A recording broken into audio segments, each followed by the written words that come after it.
Pada zaman dahulu, di sebuah kerajaan makmur bernama Parahyangan, hiduplah seorang putri cantik bernama Dayang Sumbi. Dia suka sekali menenun. Suatu hari Dayang Sumbi menenun di teras istana. Entah kenapa, hari itu dia sedikit pusing dan lemas. Sementara benang pemintalnya berkali-kali jatuh. Dayang Sumbi menjadi malas mengambilnya. Karena jengkel, benang pintalnya jatuh terus, dia pun berkata, "Barang siapa yang mengambil benang pintalan itu untukku, saya bersumpah, kalau dia laki-laki, akan kuambil sebagai suami." Dayang Sumbi senang, karena benang itu sudah berada di dekatnya. Lalu siapa gerangan yang mengambilnya? Hah? Siapa yang telah mengambilkan benang pintal ini untukku? Sepertinya tidak ada orang di sini. Betapa terkejutnya Dayang Sumbi.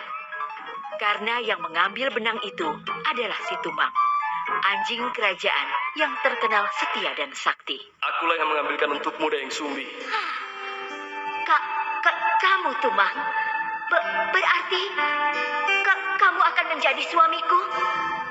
Bagaimanapun, Dayang Sumbi tidak bisa mencabut sumpahnya. Dia pun menikah dengan Tumang. Hasil pernikahan mereka, Dayang Sumbi melahirkan seorang bayi laki-laki yang berwujud manusia yang diberi nama Sangkuriang.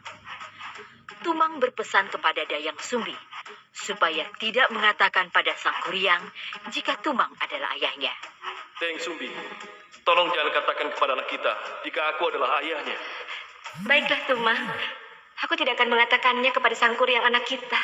Sangkuriang tumbuh menjadi anak laki-laki yang sehat, lincah dan cerdas.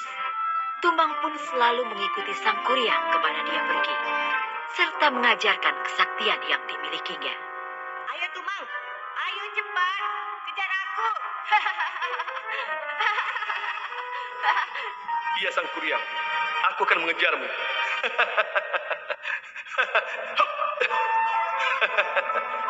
Sangkuriang mengira Tumang adalah anjing peliharaan semata.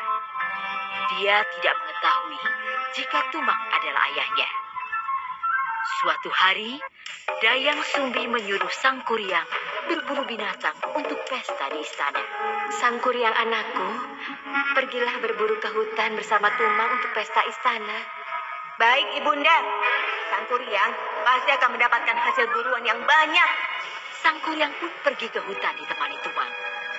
Sayangnya, sampai hari gelap, dia tidak mendapatkan hasil. Karena jengkel, akhirnya Sangkuriang membunuh Tumang dan menyerahkan dagingnya sebagai hasil buruan untuk pesta istana. Dayang Sumbi tidak mengetahui jika daging itu adalah si Tumang. Dia mengira itu daging hasil buruan. Ibunda, ini hasil buruan untuk pesta istana nanti. Wah, terima kasih anakku Sangkuriang. Setelah pesta usai, Dayang Sumbi menanyakan keberadaan Tumang yang tidak kelihatan di pesta istana. Anakku Sangkuriang, apa kau melihat Tumang? Sudah aku cari kemana-mana, tapi dia tidak ada. Akhirnya, Sangkuriang mengakui perbuatannya. Itu Ibunda. Aku sudah membunuhnya dan kujadikan hewan buruan kemarin. Apa? Kenapa kau melakukan itu, Sangkuriang? Dayang Sumbi tidak bisa menahan emosinya. Dia memukul Sangkuriang di keningnya hingga mengucurkan darah. Ampun, Bu. Maafkan Sangkuriang, Bu. Akibat perbuatannya yang sudah memukul Sangkuriang, Dayang Sumbi diusir dari istana oleh sang raja. Bagaimanapun, Sangkuriang adalah calon putra mahkota. Tidak ada yang boleh memukulnya. Dayang Sumbi pun akhirnya pergi meninggalkan istana. Waktu pun berlalu. Sangkuriang tumbuh menjadi pemuda tampan, sakti, dan disegani. Suatu hari dia pergi berburu di hutan. Alangkah terkejutnya dia saat bertemu dengan seorang gadis yang sangat cantik. Hah? Siapa gadis itu? Wajahnya begitu cantik rupawan. Sangkuriang tidak tahu jika perempuan itu adalah Dayang Sumbi ibunya. Begitu pula sebaliknya. Mereka saling jatuh hati. Sang Kuryang tidak berpikir lama untuk melamar Dayang Sumbi. Kemudian Dayang Sumbi menerima lamaran itu.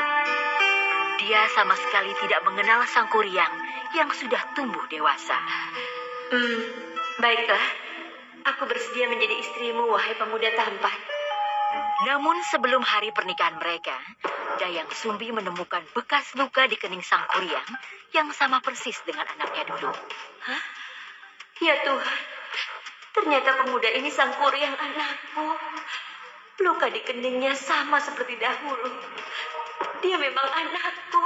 Dayang Sumbi segera berusaha mencari akal untuk menggagalkan pernikahannya dengan Sang Kuryang. Sang Kuryang, kamu bisa menikahiku, asalkan kamu bisa memenuhi permintaanku. Apa gerangan permintaanmu, wahai gadis jati? Dayang Sumbi sudah memikirkan syarat itu. Suatu hal yang tidak mungkin dipenuhi oleh Sang Kuryang. Aku ingin kamu mengubah bukit itu menjadi bendungan dan membuat perahu untuk menyusuri bendungan itu. Semua itu harus sudah selesai sebelum fajar menyingsing. Permintaan Dayang Sumbi sungguh berat. Namun Sang Kuryang tidak ingin kehilangan Dayang Sumbi. Baiklah, aku akan mewujudkan semua permintaanmu. Sang Kuryang mengeluarkan seluruh kesaktiannya. Dia mengundang seluruh makhluk halus dan jin untuk membantunya. Kesaktiannya ini dulu diajarkan oleh ayahnya Tumang. Mereka lalu bekerja semalaman menutup sungai dan mata air dengan lumpur dan tanah. Akhirnya aku bisa menjadikan bukit ini menjadi bendungan. Saat semua sudah terbendung, Sang Kuryang pergi menebang pohon raksasa dan mulai membuat perahu yang sangat besar. Sekarang tinggal membuat perahu besar untuk menyeberangi bendungan ini. Aku pasti bisa. Dayang Sumbi mulai gelisah. Sebab pekerjaan Sang Kuryang hampir selesai. Padahal fajar masih lama. Aduh, bagaimana ini? Aku harus menggagalkan usaha Sang Kuryang sebelum terbit fajar. Dayang Sumbi berdoa dengan khusyuk kepada Tuhan agar usaha Sang Kuryang gagal. Oh Tuhan, bagaimana mungkin aku menikah dengan anakku sendiri? Itu tidak mungkin. Tolonglah percepat fajar datang agar semua makhluk halus itu pergi. Dan tidak ada yang membantu Sang Kuryang menyelesaikan pembuatan perahu besar itu sebelum fajar tiba. Keajaiban pun terjadi. Matahari terbit lebih cepat. Usaha Sang Kuryang pun gagal. Hah? Sudah pagi. Padahal perahu yang aku buat belum selesai. Sang Kuryang sangat marah saat mengetahui jika dia ditipu. Siapa sebenarnya kau ini? Kau sudah menipuku. Tega sekali kamu. Dayang Sumbi menangis mendengar perkataan Sang Kuryang. Bagaimana mungkin aku bisa menikahimu, anakku? Sesungguhnya, aku adalah Dayang Sumbi, ibu kandungmu. Sang Kuryang tidak percaya dengan ucapan Dayang Sumbi.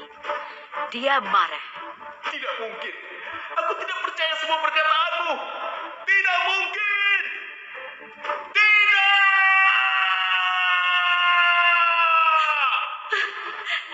Aku ibumu, Sang Kuryang.